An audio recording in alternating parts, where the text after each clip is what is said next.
Friends, welcome back to education with Vidhi. आज हम इस वीडियो के माध्यम से जानेंगे आपका ई लर्निंग के बारे में। ई लर्निंग आपका आखिर है क्या? आपका क्वेश्चन आता है, प्रीवियस ईयर में काफ़ी बार पूछा जा चुका है।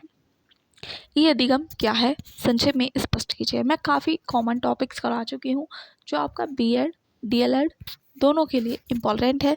आपका फर्स्ट ईयर हो या सेकेंड ईयर, या आपका फर्स्ट सेम हो, सेकेंड सेम हो, थर्ड सेम हो, फोर्थ सेम हो, जिस चीज़ के लिए आप पढ़ रहे होंगे इम्पॉर्टेंट है सभी के लिए।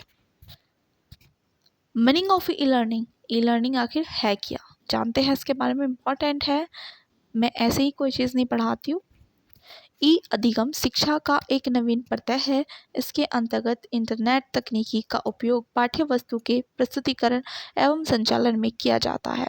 इस तकनीकी की सहायता से अधिगम के लिए समुचित वातावरण को शिक्षकों तथा छात्रों के हेतु उत्पन्न किया जाता है।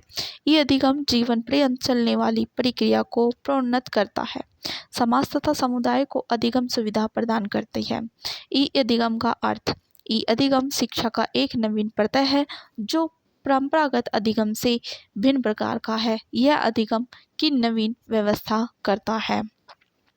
सेकेंड है आपका पॉइंट, ई अधिगम की प्रमुख विशेषता यह है कि पाठ्यवस्तु का प्रस्तुतिकरण एवं संचार कंप्यूटर इंटरनेट प्रणाली से किया जाता है। हम कह सकते हैं कि ई अधिगम क्या है और क्या नहीं है। ई अधिगम में इंटरनेट के उपयोग से अधिगम के वातावरण का विस्तार किया जाता है।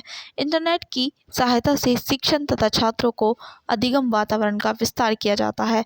यह वातावरण छात्र केंद्रित होता है, और जबकि परंपरागत शिक्षा में अधिगम वातावरण शिक्षक केंद्रित होता है।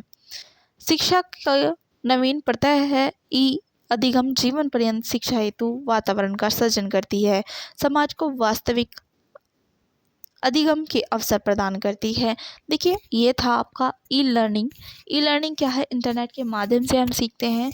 आपका ज़्यादातर स्टूडेंट्स पे ये डिपेंड होता है।